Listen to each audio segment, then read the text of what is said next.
In the third year of King Huizong's reign, the royal court is bustling with excitement for the queen's induction ceremony. After Crown Prince Li Qian ascends the throne and secures his power, the task of selecting a new queen becomes a priority. Among the candidates, one woman stands out, the only daughter of Hong Ik-hyun, the king's prime minister. Her skills in embroidery and calligraphy are widely admired, but it is her intellect and education that truly set her apart. She is known for her ability to engage in scholarly discussions on par with men, something rare and impressive. Her beauty, grace, and intelligence make her the obvious choice, and the kingdom celebrates her appointment with joy and admiration. It seems as though everything is falling into place, and the realm has found its perfect queen. Yet, on the night of her induction, she remains unaware of a hidden issue within herself, one that will soon rise to the surface and challenge her in ways she never anticipated. 3 years later, during the 6th year of King Huizong's reign, life in the palace has become more settled, though rumors continue to swirl. Hong Jiwon, the queen's brother, visits her, as he often does. He starts with a friendly question about her well-being, and the queen responds politely, saying she has been fine. However, he soon shifts the conversation to something more serious, rumors of a court lady who has caught the king's attention. He's heard whispers of the king's growing favor toward this woman, and he expresses concern over the situation. The queen listens carefully, acknowledging the rumors without showing much emotion. Her calm demeanor doesn't falter, even as her brother apologizes for bringing it up, his real concern lying in what might happen if the king's attention turns into something more. He worries about the possibility of the court lady becoming pregnant, wondering aloud about her background, education, and standing. He questions how such a woman, with seemingly nothing in common with the queen, could hold the king's favor. The queen responds thoughtfully, repeating advice from their father about a woman's worth not being tied to her skills or education, trying to ease her brother's worries. Despite the tension of the conversation, she stays composed, knowing there's little she can do at the moment. Her brother, still troubled, voices his concerns about how this situation might affect her position, but she remains steadfast, understanding that court life is full of uncertainty. She thanks him for his concern and reassures him that, for now, they must wait to see how things unfold, knowing that her role as queen will require her to face whatever challenges may come.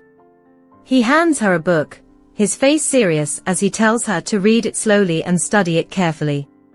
He promises that it will be helpful, and will address the areas where she falls short in her duties.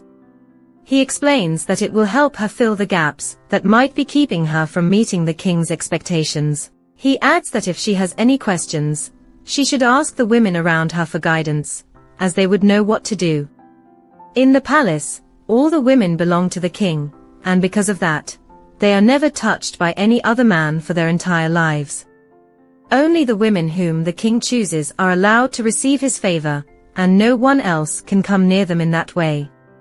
Her brother then asks her if she needs a teacher. He offers to find one for her immediately, telling her that it's urgent for her to conceive a royal child before the court lady, the one everyone is talking about, becomes pregnant.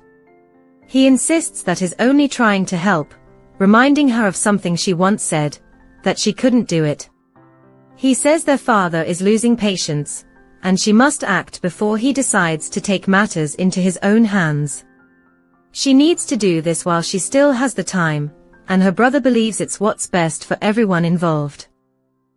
As he prepares to leave, he tells her to take care of the situation, and to send for him if anything goes wrong.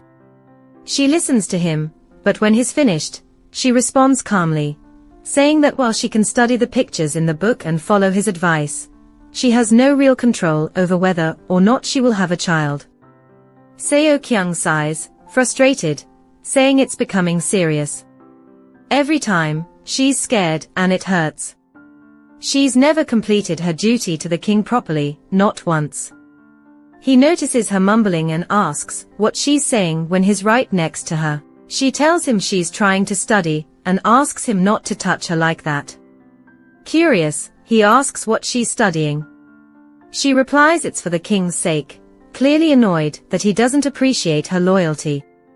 He presses again, asking what exactly she's studying. She says she's learning how to keep the realm standing strong. He chuckles and says if it's the realm she's talking about, then he's the one in charge. He teases her, asking if she's implying that he isn't standing up. With a sly smile, she responds that before he is a king, he's a man, isn't he? And if he rises, doesn't the realm rise too? He laughs, calling her a cheeky wench, wishing the queen had half her liveliness. She smirks and asks if he now sees her loyalty. He grins, saying he certainly feels the depth of her service. The queen sits in her room, flipping through the book, confused. She wonders aloud if what she's reading is about feeling pleasure or pain, or if it means she dislikes it altogether. Her maid interrupts to inform her that the king will be visiting her chambers tonight and advises her to prepare. The maid tries to reassure her, saying that she's beautiful and everything will go well. Later, in her chambers, the king arrives and asks what she's doing. He looks at her and asks why she hasn't started taking off her clothes yet. Nervous, she says something about the lights, but he cuts her off, telling her not to make him repeat himself. She reluctantly undresses, and they begin to kiss. As things progress, the queen suddenly complains that it hurts. The king, now furious, demands to know why it's always like this. He asks if it's really that hard for her to endure. She quickly apologizes, saying she can bear it, trying to calm him down. In response, he pins her down and challenges her, saying they'll see if she can truly endure this. She cries out, calling him my lord, but he eventually stops and leaves her to go to sleep. Left alone, the queen feels devastated, asking herself how it can be this terrible every time. She mutters that once again, she couldn't serve him fully, as expected. Determined, she decides she must study the book more carefully, and even thinks she might need to find a teacher to help her understand the erotic arts. The queen takes a sip from her cup and frowns, saying the drink is bitter. She mutters that she must be able to conceive this time.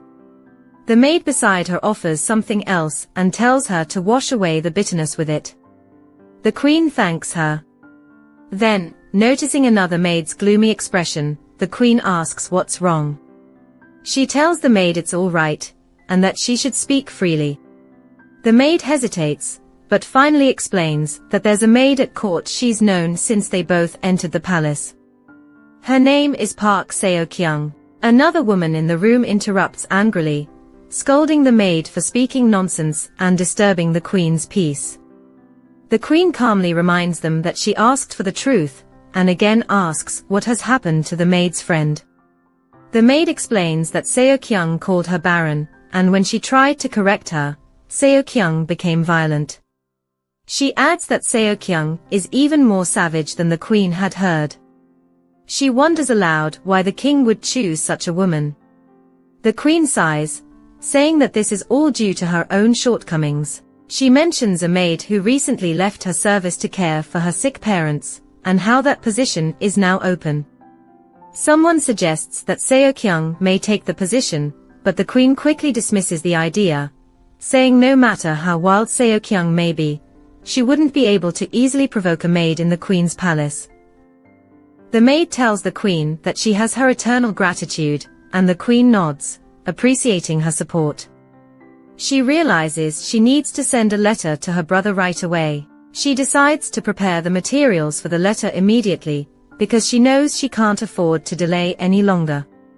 As she thinks to herself, she worries about the other woman conceiving before her.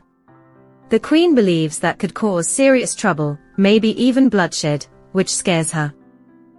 Later, the queen looks at the king and says it feels unfair that he always wins and never gives her a chance to succeed. The king laughs lightly and suggests that she should try harder. He says that a true man would never lose on purpose when he knows he can win.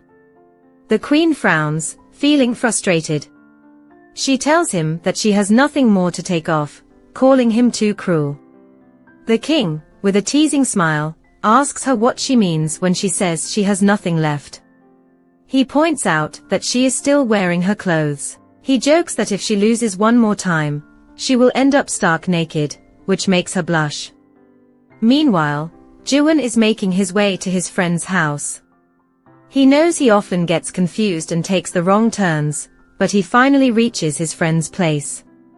He stands at the door and knocks, calling out to see if his friend is home. He shouts, "Hey, it's me, Jiwon," hoping his friend will hear him and come to the door.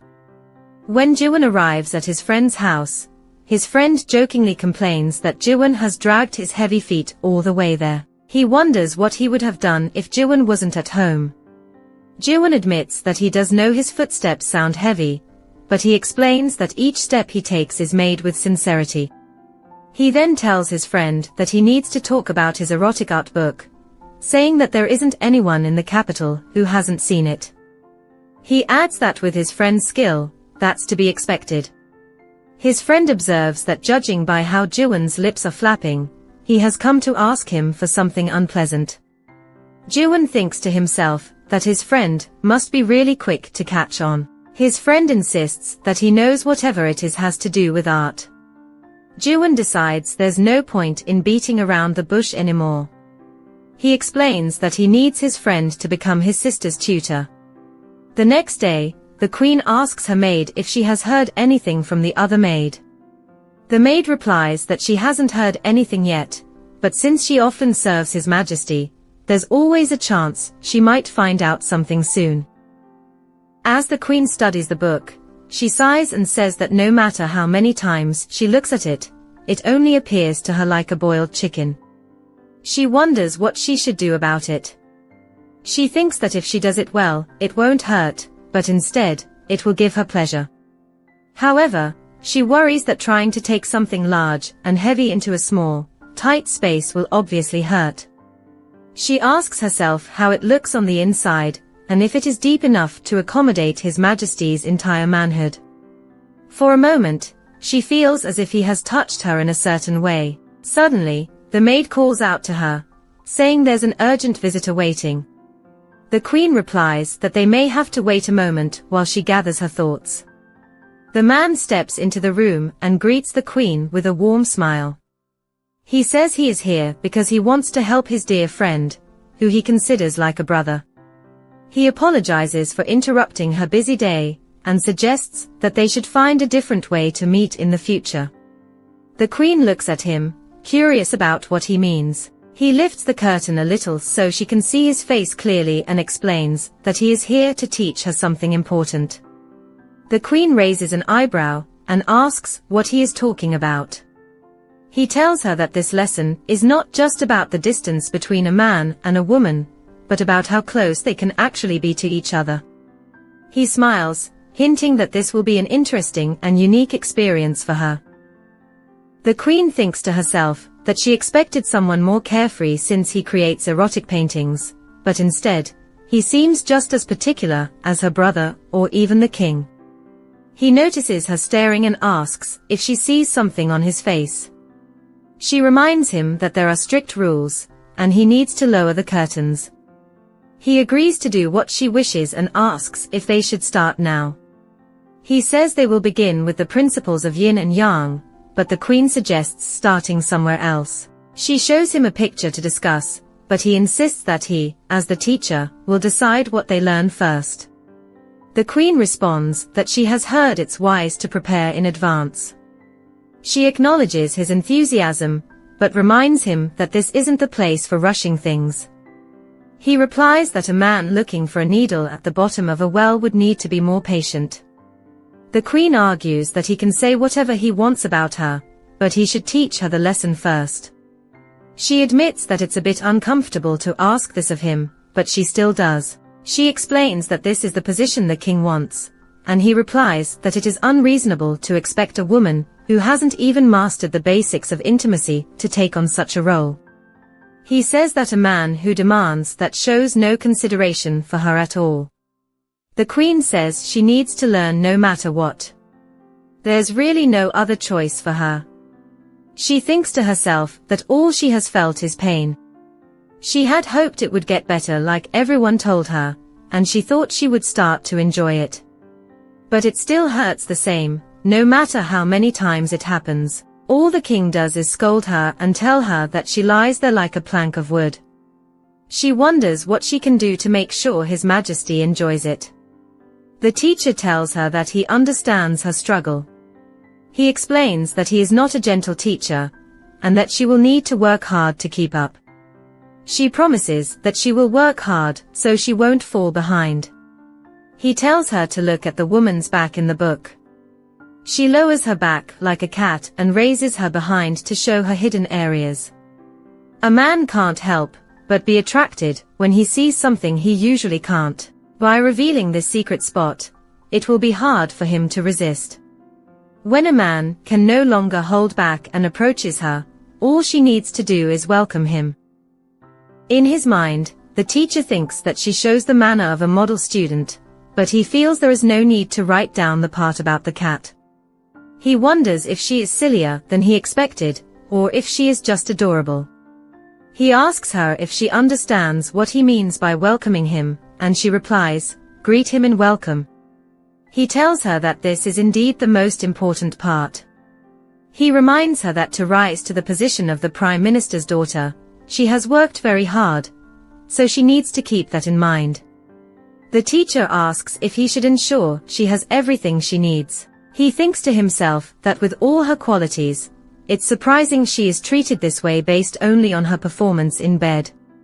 He decides to give her an assignment, saying that no task can be completed without proper preparation. For a woman to be able to welcome a man properly, she must be aroused.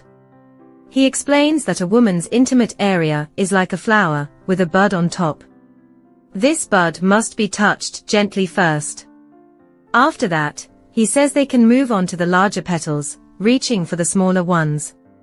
She wonders if that is how she felt earlier. He tells her that her first assignment is to prepare her body to be receptive to a man. He explains that this means she should help herself every day at the same hour until their next lesson. He hands her something and instructs her to use it to explore and familiarize herself with her intimate areas. She needs to pay attention to when and where she touches, so she can understand how her body responds. He prepares to leave, and she assures him that she understands his instructions. The queen thinks about how she has a task to do, but the weather isn't helping. It is so cold and rainy outside, and she wonders if the king is staying warm and taking care of his health.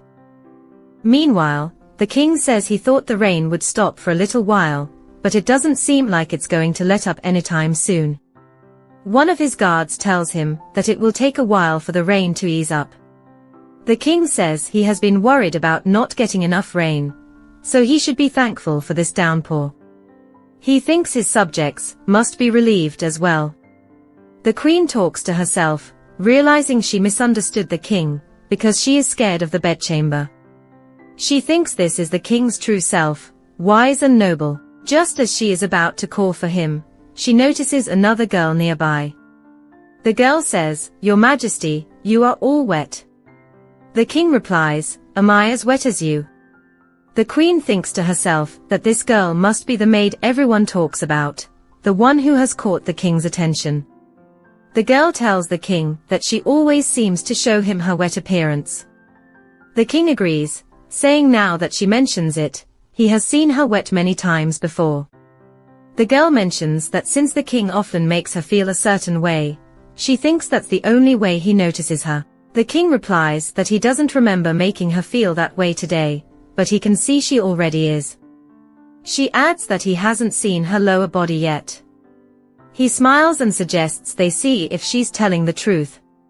She asks if he must be in such a hurry. He implies that she must be lying since she's already feeling this way. She clarifies that seeing him is what caused her reaction, so she isn't lying. As they lean in to kiss, she suddenly gasps in surprise. Unbeknownst to them, the queen is observing them from a distance. The queen thinks that she needs to do something about the king's affair. Once she gets back to her room, she tries to figure out how to make herself feel good, but it just doesn't seem to work this time. It doesn't feel like it did before. She starts to worry and feels stuck, not knowing what the problem is. Just then, the maid calls from outside, saying that her medicine is ready. The queen tells her to come in. When the maid enters, she notices that the queen looks troubled. She asks if things aren't going well. The queen replies that she's a court lady, so how could she possibly discuss something so personal about the relationship between a man and a woman? The maid then asks if the queen has an assignment to do on her own. She mentions that there's a secret method used among the court ladies. It might be just temporary, but quitting is forever. The maid hands the queen a wooden object, and the queen examines it closely. She asks if this is the item that looks like that. The maid nods and explains that since the queen can control the pace, it will really help her with her assignment. The queen feels that her situation isn't good, but she decides to give it a try. The next day, her teacher arrives at the palace. He greets her, asking if she has been well. She replies that she is fine and asks how he is. He observes that she doesn't seem well and inquires if she feels uncomfortable anywhere. She tells him that she thinks things will get better when they start their lessons. He agrees and asks if they can begin right away. However, she admits that it hurts a lot down below, and it's uncomfortable for her to even sit. It seems that the more she practices, the worse it gets instead of getting better. Concerned, he decides that this won't do, and says he will call for a physician. She is surprised and protests, saying she is really fine. But he insists on checking her temperature anyway. After checking, he tells her that she has a slight fever. He asks her why she keeps insisting that she's fine, when he can clearly see that something is wrong. He warns her not to listen to anyone else's advice. He doesn't want any other influence on his teachings, and says she must only follow his lessons from now on. She apologizes, explaining that she felt lost and decided to seek help. He tells her to watch what he is drawing carefully. He explains that before she explores deeper feelings, she must gently stimulate the slightly exposed area first. He asks her to give him her hand so he can show her something. With a teasing smile, he says he would be much more suitable for her than the wooden object she has. He reminds her not to seek out silly advice for the tasks he assigns her. When discussing flowers, he explains that they need to be handled gently. She nods, acknowledging that she remembers. He instructs her to adjust her position slightly. Then, he guides her hands, telling her to be gentle and careful as they go through the lesson together. She asks if she is doing it correctly, and he encourages her to try a bit harder. He places his hand over hers, guiding her as he explains how to be more effective. She lets out a gasp, reacting so intensely to something so small, and he notices right away. He tells her that her body can't hide anything from him, he can see it in the way her toes curl. He's certain she's already warmed up to him, and he can tell it's enough to tempt anyone. He says it like he's talking about someone else, but really, he's the one who's already drawn in. He asks if she understands what he wants from her now. She nods, apologizing, and he points out how flushed she's become, as pink as a sunset. She's so shy, yet eager to learn, and he wonders if he should praise her for it. Then, he suddenly asks her if she's ever had trouble eating peaches, or if she's allergic to the fuzzy skin. She says no, laughing a little, adding that she actually loves peaches when they are in season. She asks him what he's even planning to do with the peaches if they are not peeled. She thinks to herself how hard it is to figure him out. What is he doing, peeling the skin off with his mouth? She watches him closely, intrigued, but lost in thought. He notices her staring and asks if she's paying attention to what he just did. Embarrassed, she quickly apologizes, explaining that she hadn't even realized she was staring. He tells her she did well, just like last time, and that the next thing he'll ask of her will be as challenging, or as easy as she makes it. He then gives her an unusual task. He wants her to practice peeling a peach with just her mouth, like he did. She agrees, saying she'll try her best to get it right. He then laughs and tells her not to take it so seriously. She only needs to put in a reasonable effort and simply follow what he showed her. She nods, saying, "Yes, sir." He looks at her and asks if she truly understands what she's doing. Why is she willing to put herself in difficult situations like this? He tells her that working hard is important, but it's even more urgent for her to start valuing herself. She's taken aback and asks, "Value myself? How am I supposed to do that?" She sighs, adding that the list of things she needs to learn seems to grow every day. Her brother, overhearing, turns to his friend and jokes, asking if she doesn't become more endearing every time he sees her. He goes on to say how lucky his friend is to witness her sweetness and cleverness firsthand. He laughs, saying he shouldn't have spent so much effort over the years praising her to his friend. His friend would have come to realize her charms on his own. Then he asks, with a grin, how she's doing as a student, sure that his impressive little sister must be doing well. But he catches himself and wonders aloud why he even bothers to ask, chuckling that, as her older brother, of course is both curious and concerned about her progress.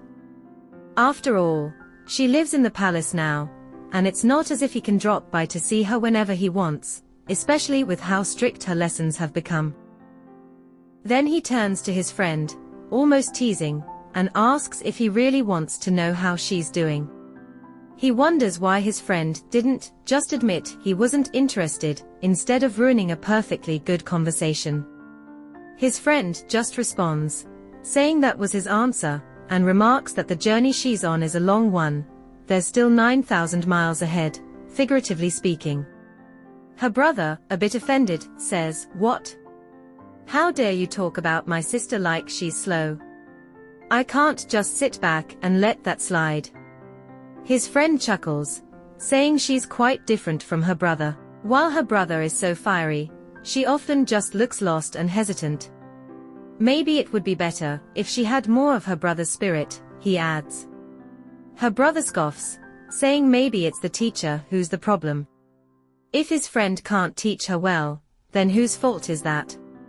But before he can finish, his friend cuts him off, saying, "Are you really going to keep causing a scene in my house over this?" He calmly adds that he's doing his best for her, reminding her brother that he hasn't forgotten the debt he owes him.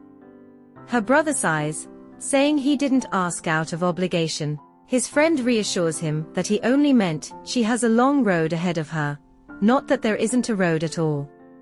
He tells her that, just like a beautiful painting that takes time to create, anything truly captivating doesn't happen instantly.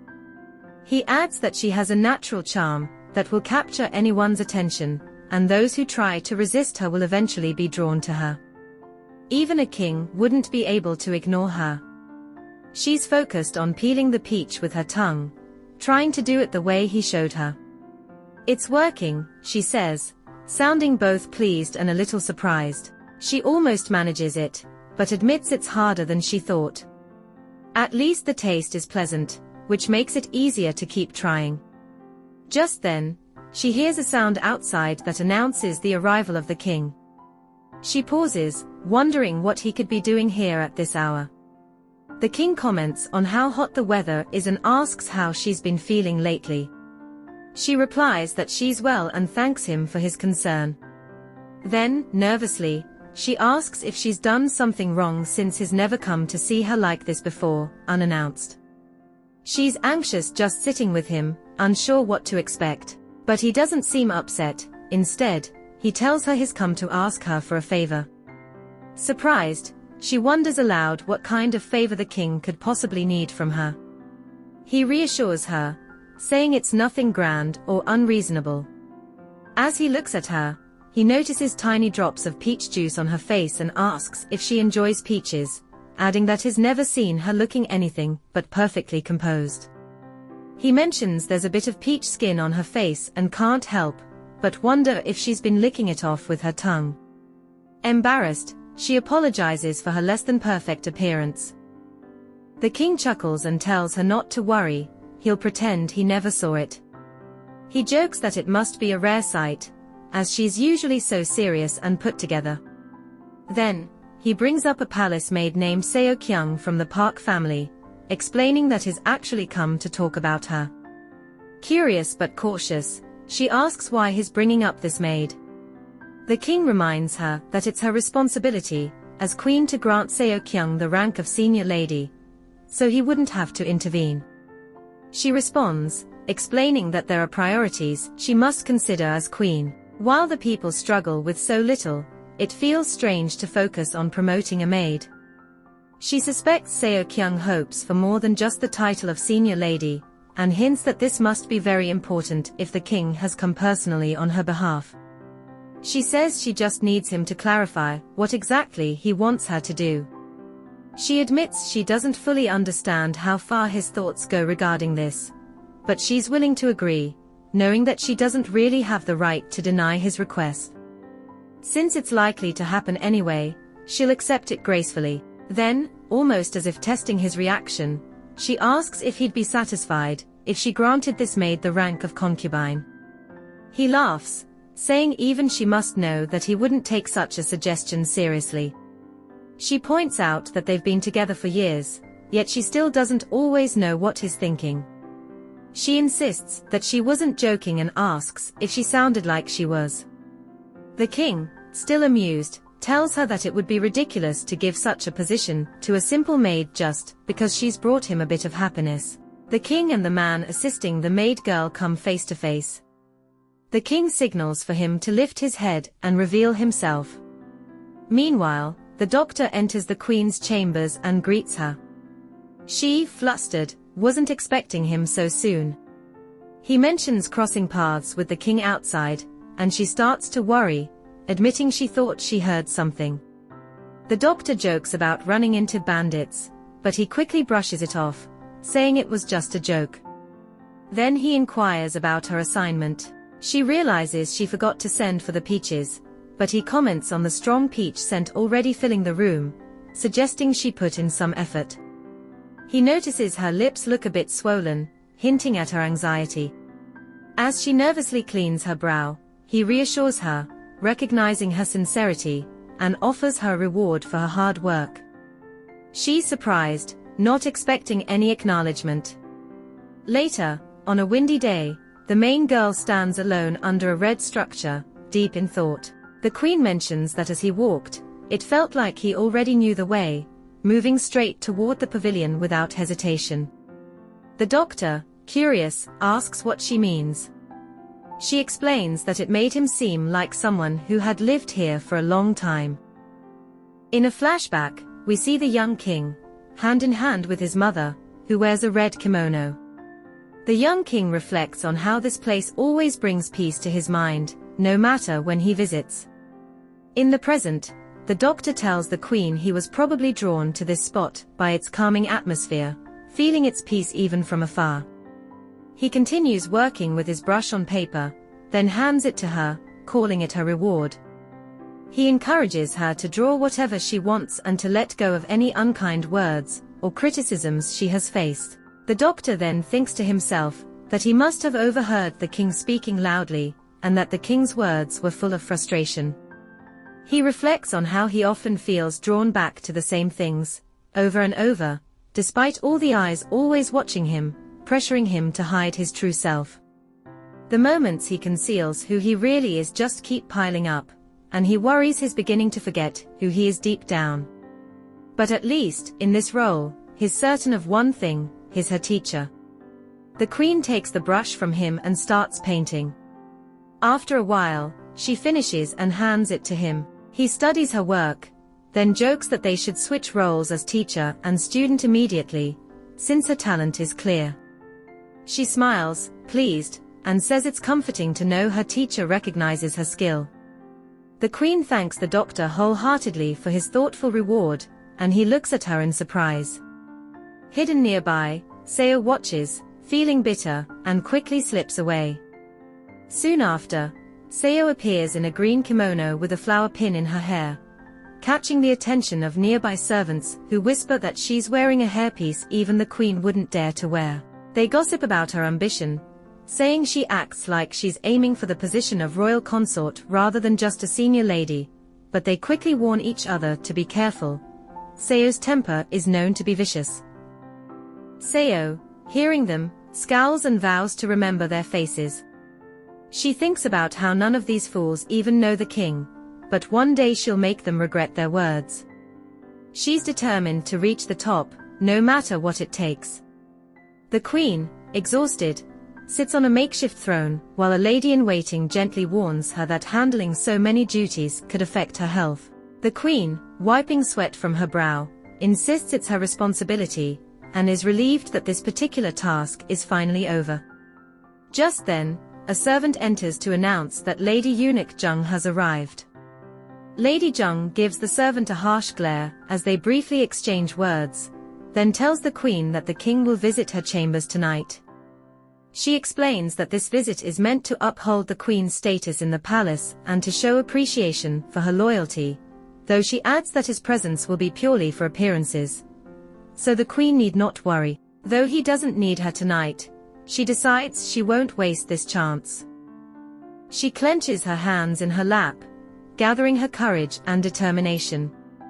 Later that evening, as the candlelight flickers, she and the king are alone in their chambers. He notices her sitting tensely and asks why she isn't lying down. Nervously, she fidgets, and he sighs, saying he'll lie down first. She thinks to herself that this is her moment, she has to be brave. As he settles in, she moves closer, cups his face gently, and leans in to kiss him. As their lips meet, she worries if she's doing it right, but his gaze reassures her. Still, she wonders if her boldness might upset him. Instead, he draws her closer, kissing her back. They become more intimate, and she silently prays that she'll be enough for him tonight. Determined, she tells herself that only by showing she can change can she hope to win his heart.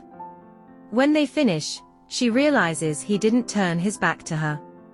For the first time, he lies on his back beside her. She feels a surge of hope, thinking she might soon bear a prince who resembles him. Despite her aching body, she's content, knowing she fulfilled her duty.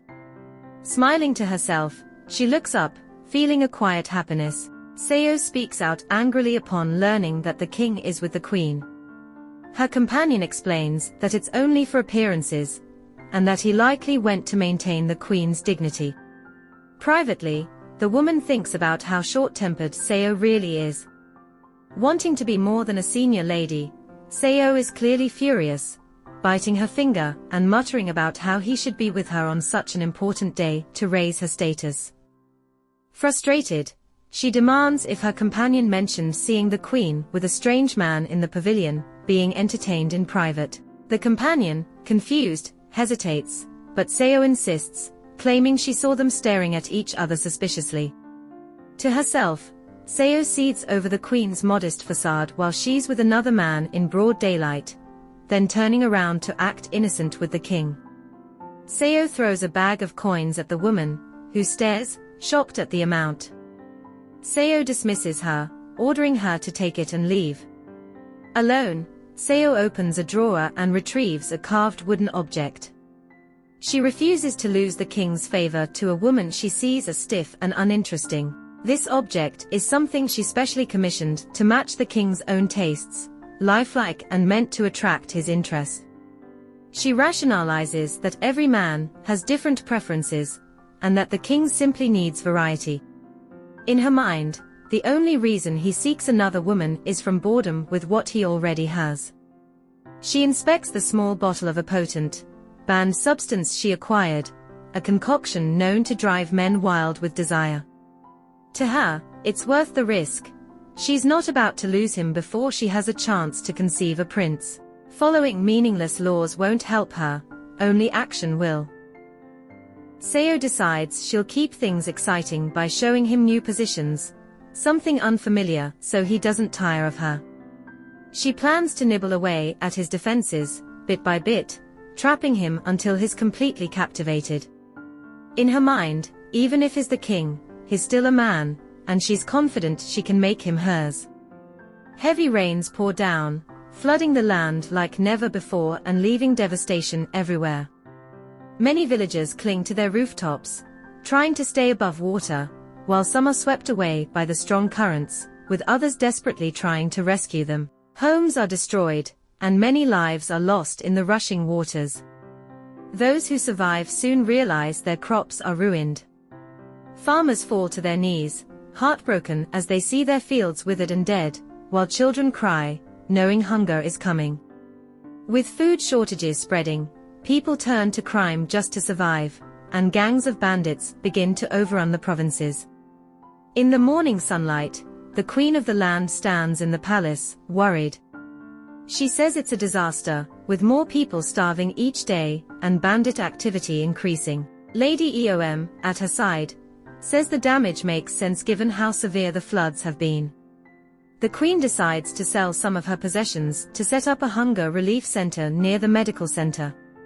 Lady Eom, sweating nervously, warns that the queen's treasury is already nearly empty from providing aid, and if she sells her belongings too, they will have nothing left. But the queen insists that her people are starving, and she won't value her possessions over their needs. Lady Eom thinks to herself about how deeply the queen genuinely cares for her people. The queen speaks thoughtfully, wondering aloud if the king is concerned about the rise in bandits. She believes if they could keep the people fed, there would be less need for banditry, accomplishing two goals at once. She reminds herself that her duty is to quietly support the king, helping him shape the nation as he sees fit. In another part of the palace, Seo eagerly tries to get the king's attention, smiling as she says, "Your Majesty, isn't the weather just beautiful today?" He doesn't respond, lost in thought about the harm the long rains have caused his people. She calls out to him again, but he still doesn't react. Growing frustrated, she huffs, pouting that it's cruel for him to ignore her when all her attention is on him. Amused, he reaches over to play with her hair, chuckling at her little tantrum.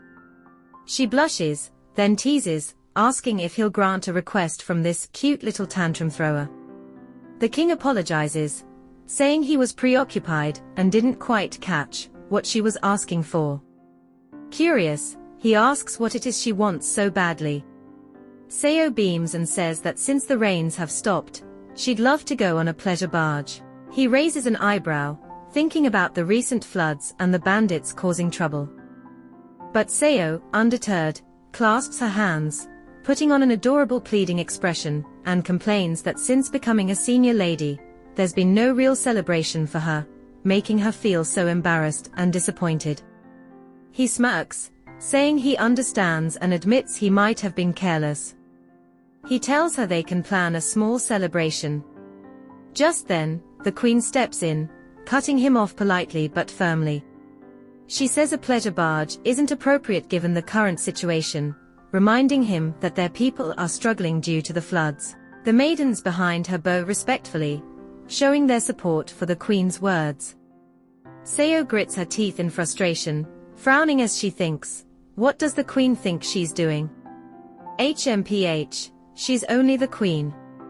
Does she really believe she can stand up to the king's decisions? How impudent. The king needs to put her in her place. The king turns to the queen and asks if she's trying to give him orders, addressing her by her title. She sighs, then gracefully drops to her knees and bows her head, replying that she would never dare to command him. She only voiced what she believed was already on his mind.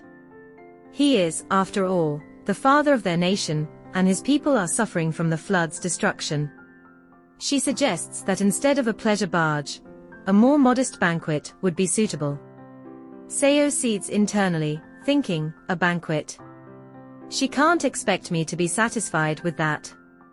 The king should be reprimanding her and reminding her of her place. The king pauses, clears his throat, and tells the queen to ensure everything is prepared. Seo's eyes widen, shocked that he's agreeing with the queen instead of her. She thinks angrily, why is he listening to the queen and not me? A pleasure barge would be the perfect way to show everyone I have his favor. The queen bows, relieved, promising to handle everything with proper decorum and to avoid any excessive displays. Inwardly, she's thankful she can ensure the event is appropriately modest. The king observes both women, his face stern, thinking that this compromise should satisfy both.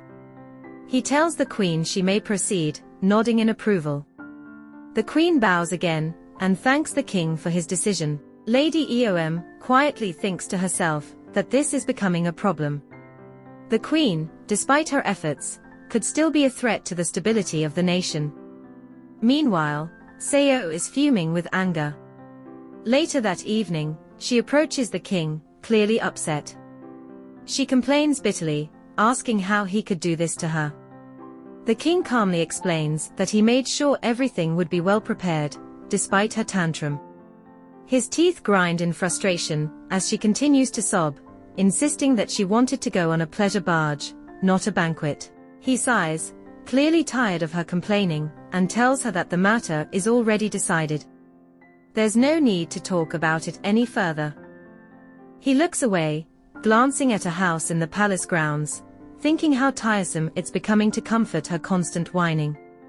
Since the queen is showing more interest in him lately, he thinks it might be time to visit her more often. Seo notices his mood shift and nervously calls out to him, but she quickly realizes she's overdone it. She can't let him get tired of her before she gives him a son. Determined, she starts to undress. The king, surprised, asks what she's doing. She winks at him as she moves closer, her thoughts racing with plans to seduce him. She's going to show him pleasures he's never known before. She moves forward, and he's powerless to resist. The doctor comments that the weather is nice today, and speaks to Lady Eom, who starts to sweat nervously. He calls out her name to get her attention, and they both peek through the doors of the queen's chamber.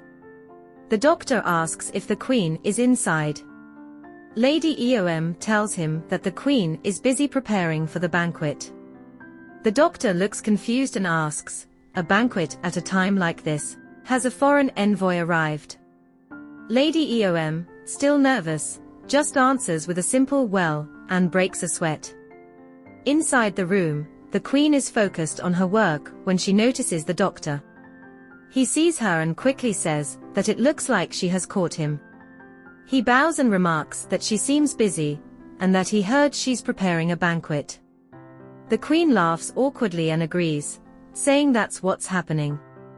The doctor raises an eyebrow, and asks why a banquet is being held during such hard times. The queen's expression turns a little sad as she responds, saying that, while it's usually proper to avoid such events when the people are struggling, sometimes things like this are unavoidable.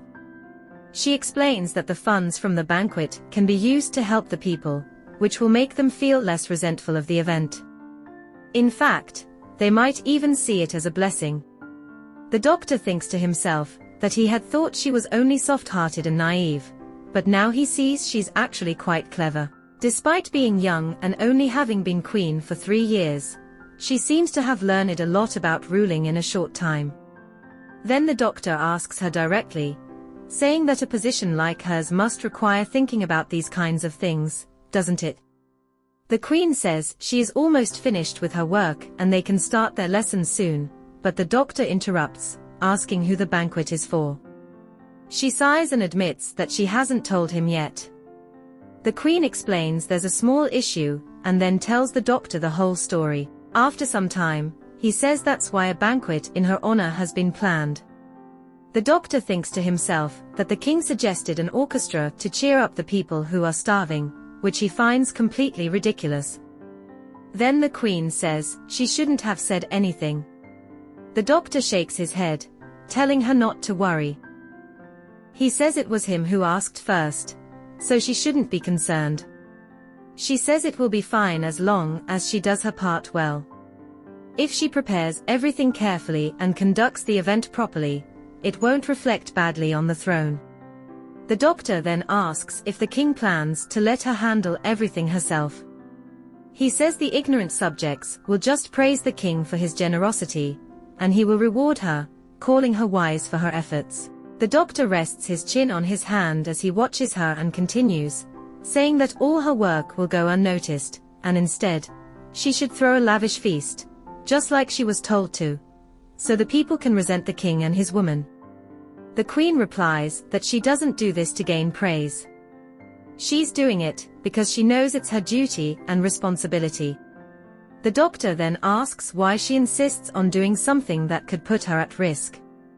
If the banquet is too modest, she might be criticized. Her role is to support the king and maintain the dignity of the throne. Her duty is to stand in front of the people and embrace them. She doesn't want anything more or less than what is expected of her. He says that she's too easy to understand, Your Majesty. He thinks to himself that she's the perfect mother of the nation and the true spirit of a queen. He can only say that the king is really lucky to have her. He mentions that he's curious to see how that vain woman will react when she shows up, expecting a grand banquet. She replies that it doesn't matter if that girl likes it or not, though she doesn't expect her to. Next, we see the king with Seo. The king asks her what she's done to him. She says she's just served him with all her heart, Your Majesty. He tells her she acts as though she has no shame. She then responds, asking how serving him could be shameful. She thinks to herself that the king chose the queen's banquet over her barge. He says that's enough. She thinks to herself that she doesn't need a wise and practical king. She needs a king who will only listen to her, no matter what. She clicks something on her hairpin, releasing red smoke into the air. She tells him, Your Majesty, they say a woman has two mouths. The king begins to sweat, thinking there's some kind of scent in the air. She thinks to herself that if she can control him however she wants, she doesn't care if he becomes a tyrant. She says that the mouth down here hasn't served him tonight yet. She thinks to herself that she's going to use this aphrodisiac to scatter all of his good sense. As they get intimate, she tells him she wants to have a baby who looks just like him. She begs him to let her conceive his royal child. He tells her fine, and that they'll see if she can actually conceive one. He tells her that the first son born will be named the crown prince. Seo's eyes widen as she thinks that her son could become the crown prince. She then says, Your Majesty. She thinks to herself that if she can become the mother of the future king, everything will be different. They continue to be intimate. A few days later, in the largest wing of the palace, guests are chatting. One guest says, How funny, a banquet to celebrate someone becoming a senior lady. Another guest replies, And during this time, when the people are starving, the queen has a generous heart. She could have held the banquet in one of the smaller annexes instead. The scene shifts to a lavish dinner, with Seo sitting in the middle, but she doesn't look happy at all. Does she really still not understand her place? Seo lowers her head, fuming. The guests continue talking among themselves. One says that it's her first time in this part of the palace, and the view is lovely. Another woman laughs, and the first woman adds that the food is a bit lacking, but it makes sense since they're going through tough times. A third woman says, Hush, don't say such things. The second woman asks, What's she supposed to say then? Seo is fuming, thinking that this prime location comes with barely any food, just the basics. Is this what the queen plans? To mock her by serving such scant herbs at a feast meant to celebrate the king's affection for her. The queen must think she'll stay quiet, but she won't. Seo grits her teeth and keeps thinking to herself. She won't let the queen get away with this. Meanwhile, in the queen's chambers, she sits with Lady Eom. The queen says to Lady Eom that the banquet is lacking, isn't it? Lady Eom quickly responds, saying that how can the queen worry about something like that? It's more than enough, there's nothing missing. The queen forces a smile and laughs, saying that this is all thanks to His Majesty's generosity in providing her with a decent fund. The queen thinks to herself that she wonders if it was really just mismanagement, or should she call it redistribution? A celebration is still a celebration, even in difficult times. She can enjoy the banquet, and share the joy by using the funds to help the people who are struggling. They must care for the people, as they are the foundation of the country, and must never be forgotten in anything they do. She thinks it was the right decision to make, considering the laws. Suddenly, the queen says, "Where is the maid we sent to observe the banquet and report back on it?" Just then, a maid rushes into the room, tears in her eyes. She screams that there is trouble. Lady Eom asks, "What kind of expression is that on the maid's face? Why does she look so scared that the other ladies can't even do anything?" The queen stands up and heads for the door, and Lady Eom calls out to her, saying, "Your Majesty, you only threw a banquet to celebrate a mere senior lady, and all she had to do was sit quietly and receive the ladies in peace." The queen says that she only invited ladies she felt comfortable speaking with, considering their ranks. Lady Eom then says that she isn't blaming her. It's just that it might be a difficult position for someone with little experience to handle. The queen thinks to herself that she is partially to blame too, because she didn't want to sit there and give her blessings either. The queen hurries to the room, asking if anyone hears anything. She walks in and sees a broken plate and Seo glaring at one of the ladies in waiting, who is kneeling with food all over her. The lady, Park Hyun-ju, the wife of the Minister of Rights, apologizes for her unsightly appearance, saying this insult cannot be fixed with just an apology. Seo asks if she's being threatened. The queen steps in, and the guards announce her presence. The guests whisper among themselves, surprised by the queen's arrival. One wonders what will happen now, and the queen asks why there's arguing at a celebration. She sees Park Hyun-ju on her knees with food on her hair and asks what happened. The lady apologizes, and the queen turns to Seo, demanding an explanation. Seo stammers, but Lady Park interrupts, explaining that she was only praising the queen for setting an example during these tough times. The queen glares at Seo, who wonders why Lady Park said that, claiming she only laughed and celebrated. Seo thinks to herself that Lady Park is known for speaking so well, and her words probably wounded the woman's pride, but she can't let Seo's behavior slide. The queen orders Seo to apologize immediately. The crowd whispers among themselves, saying how shameful this is. But what's really shameful is being covered in food like this. Lady Park is only putting up with it because the queen is here. If it weren't for her, she wouldn't stand for this. She should be thankful this is all that's happened. How was she planning to fix this situation otherwise? Seo clenches her fists, frustrated, thinking that she has to bow and apologize to Lady Park in front of all these arrogant wives. One of the wives whispers that if Seo is acting like this now, how will she behave if she gets pregnant? Seo's mind races with the thought of pregnancy, and suddenly, she collapses to the floor, crying out in pain, saying her stomach hurts. Lady Eom asks what she's doing, pretending to cry like this. Seo explains that her period hasn't come this month, and she thought she might be pregnant. She says her stomach hurts and if anything happens to the king's child, she doesn't know what she'll do. The queen's eyes widen in shock, thinking to herself that Seo might be carrying the king's child. Meanwhile, we see the queen's brother and the doctor together. The doctor remarks how nice it is to see him again. The brother responds, saying what does his friend expect? Does he think it's easy to climb this difficult mountain to get here? The doctor crosses his arms, bored, and comments that he remembers the brother coming around in the middle of summer when he needed something from him. The brother sighs and says that he's not just sitting around, he's been busy. The friend hands the doctor a blue scroll, and says it's a message from the queen. She's not feeling well and asks him to skip his lesson this week. The doctor reads it and comments that she's missed the last 2 lessons. She must be really sick. The brother laughs and says his friend must not have heard the rumors. He says the queen is pregnant, and the doctor's eyes widen in shock. The brother continues, saying their father's face, when he found out was priceless, and he's probably going to visit the palace to scold his sister.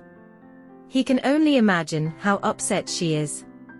The doctor thinks to himself, so that's what happened. He can't even imagine how many tears she must be holding back. He wonders what's making him feel so strange.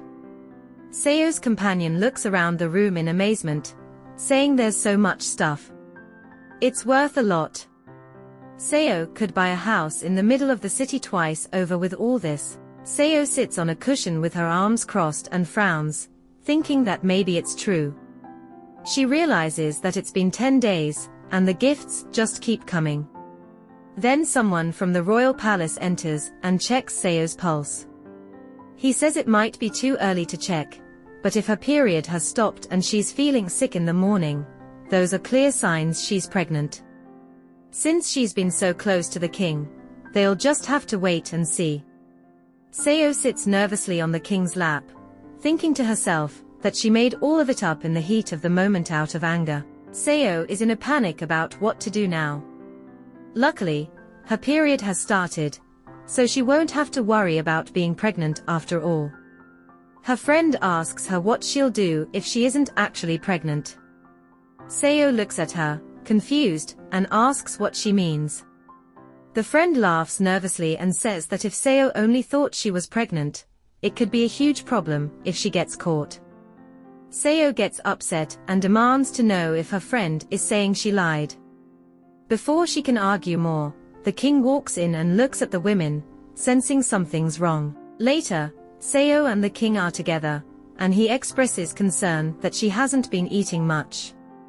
Seo replies that she didn't know how hard it would be to be pregnant, and while she picks up some food with her chopsticks, she asks the king to eat.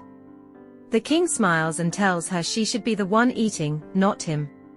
Seo responds that she feels happy just watching him eat. The king chuckles and asks if she isn't acting too dignified. Seo says that she must be dignified if she's going to raise a future prince. At her words, the king seems to grow distant, saying a prince, but then Seo suddenly stands up and starts undressing.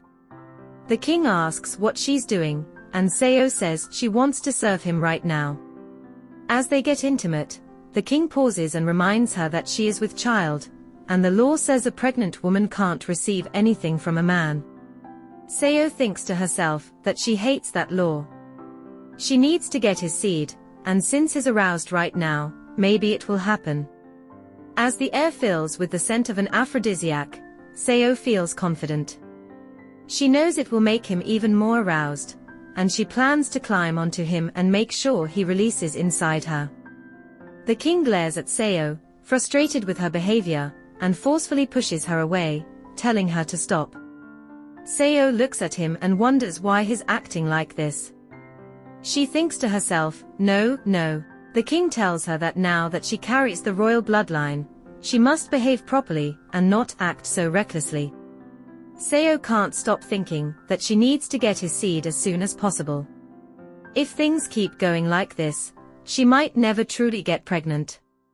As red leaves fall to the ground, we see the queen's teacher, lost in thought. He wonders if he should give up on seeing her, even if it means forcing his way.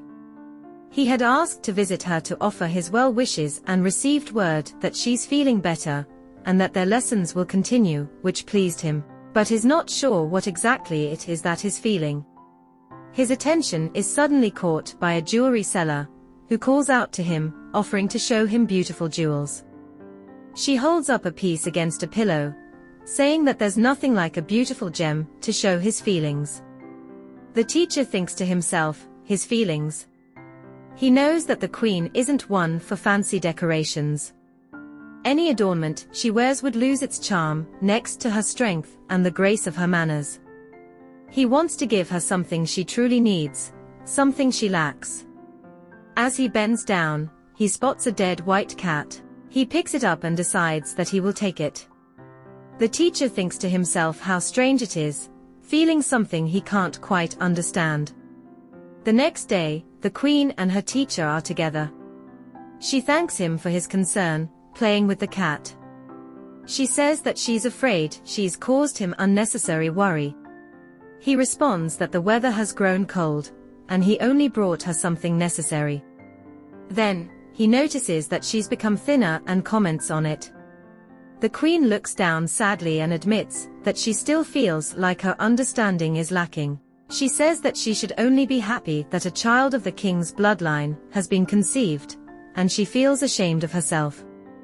The teacher grumbles, saying that of course, she's upset. Why should she be pleased? He adds that the woman the king is with is nothing special, not even pleasing to the eye. The queen laughs and says that the doctor is too considerate. Suddenly, she smiles and says, "Oh, right.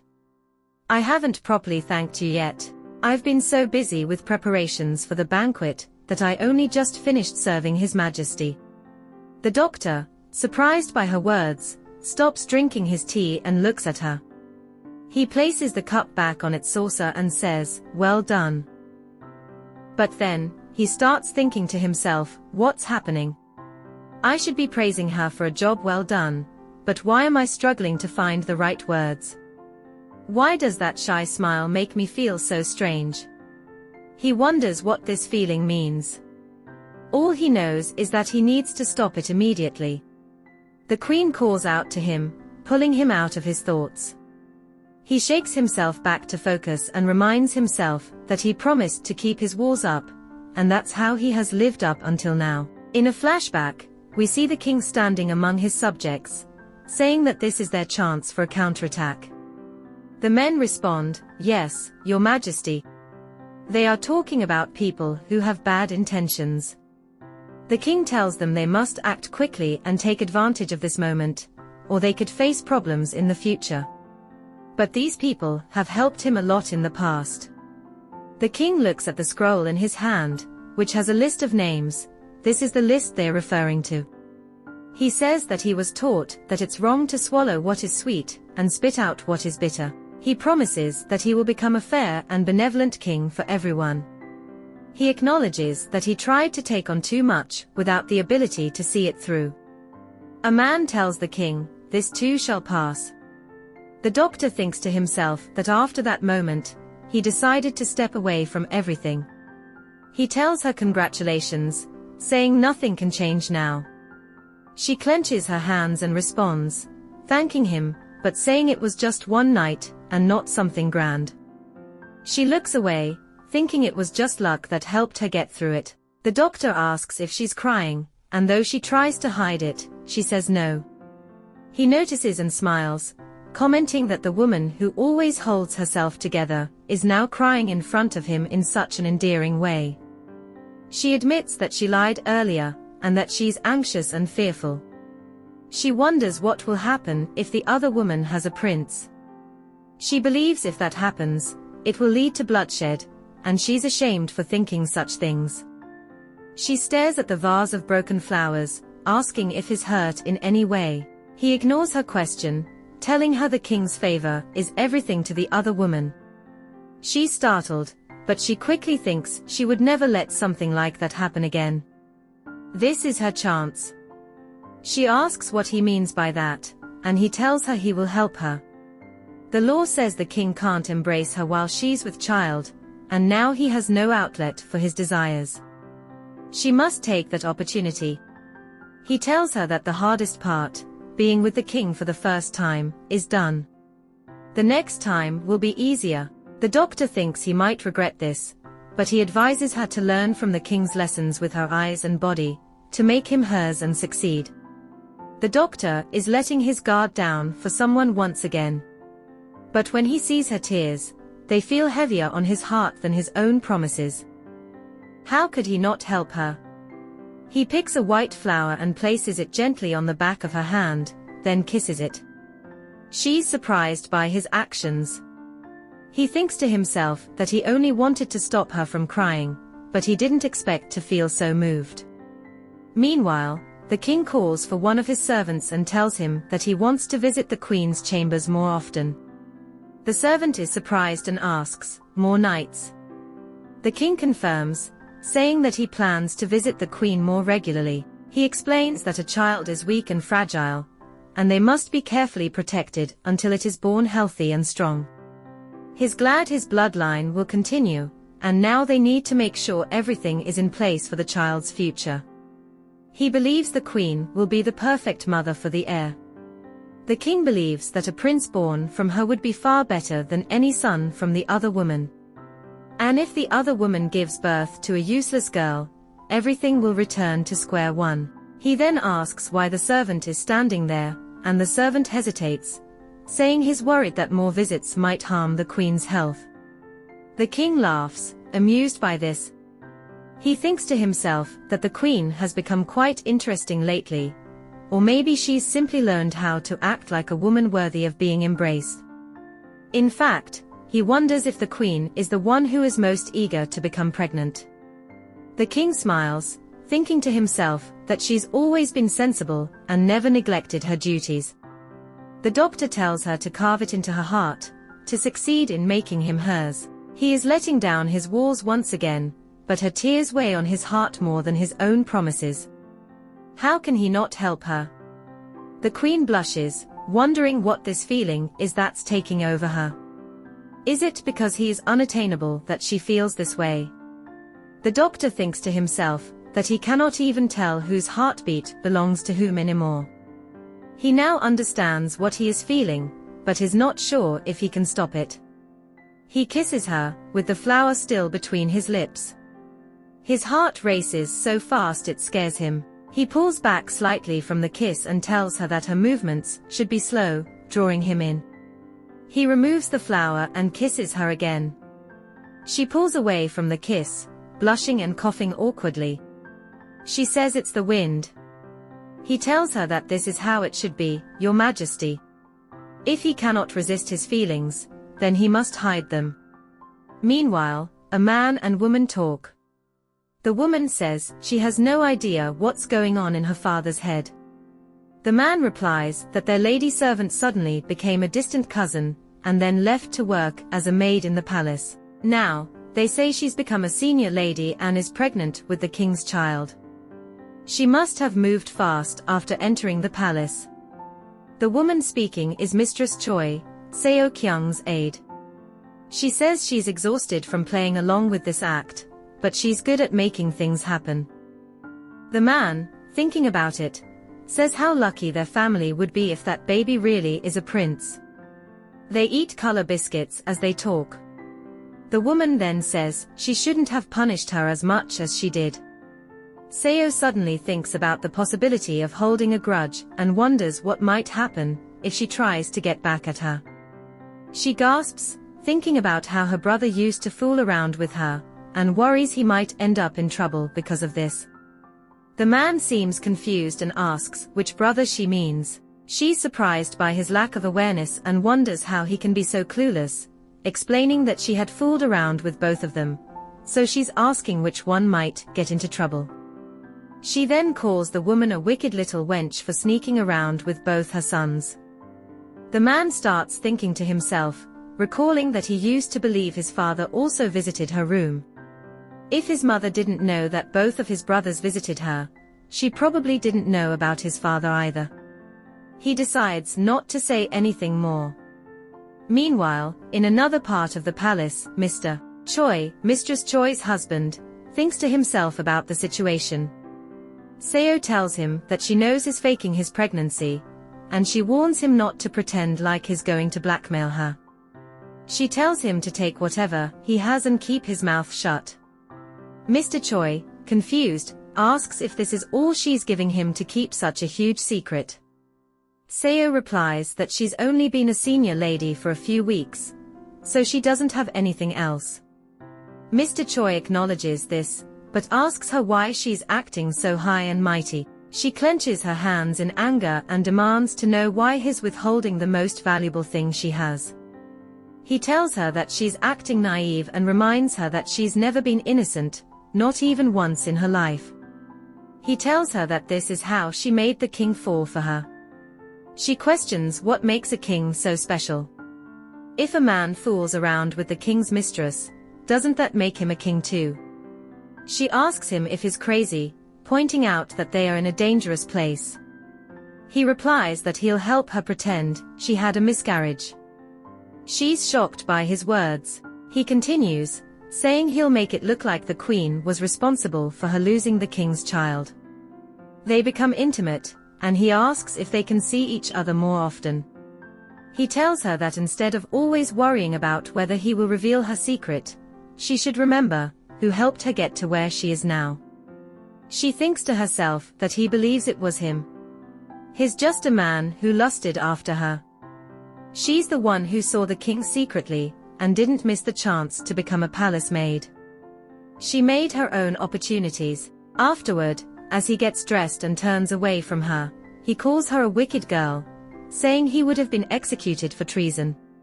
He warns her that if he impregnates her and makes it seem like it's the king's child, it will be their downfall. He promises to contact her once their plan to blame the queen for her miscarriage is in place. She turns away, saying she only needs that. He agrees. She thinks to herself that all she has to do is get pregnant. Lady Eom smiles and claps her hands, saying how relieved she is. She praises the king, saying he is truly wise and principled. The queen thinks to herself that she is relieved, but she can't help feeling uneasy.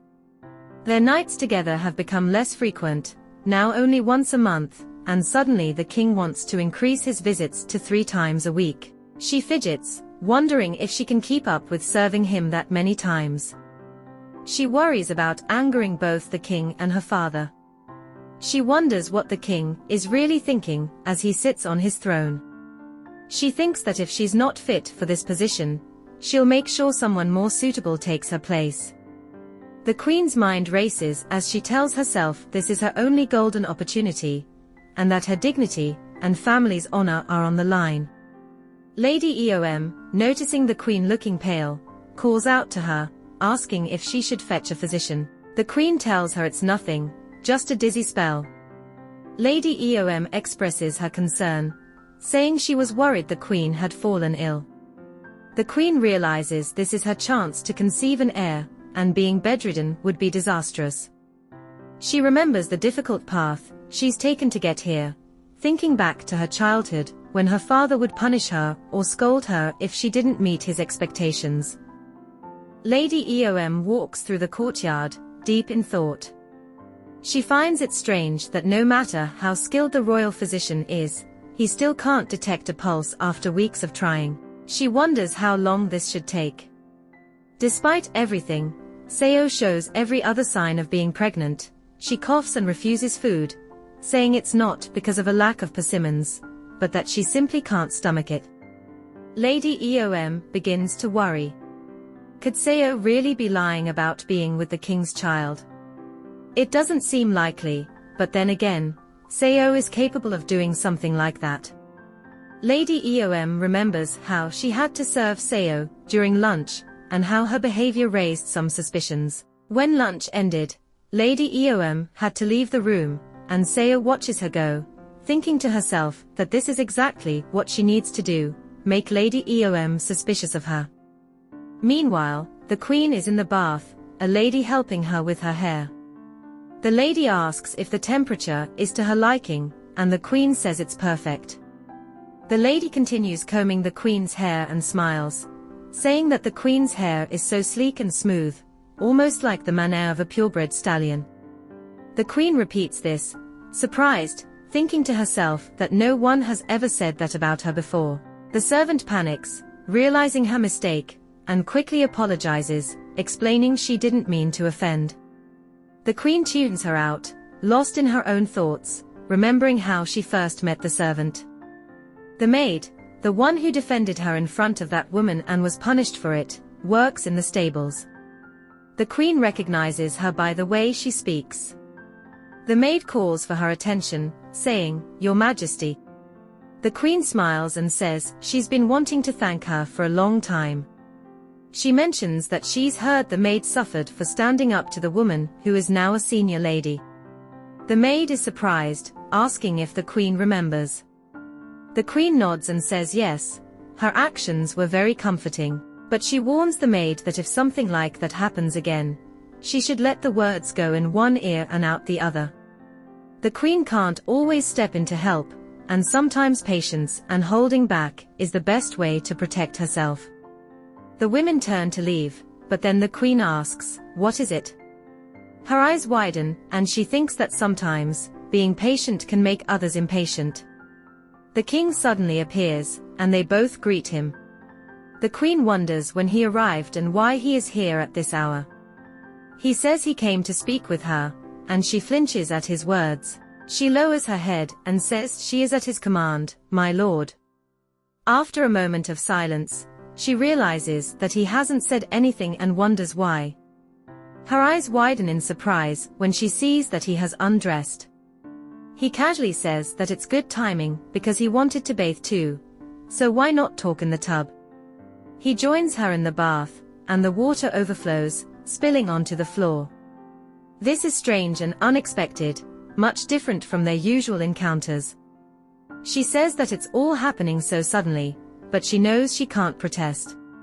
She must accept him and try to make him feel welcomed. He has never acted like this before, and she doesn't know how to react. The king tries to get close to her. After a while, the king looks at her and says that he thought she might be wet since she is sitting in the water, but she is as dry as the night they first met.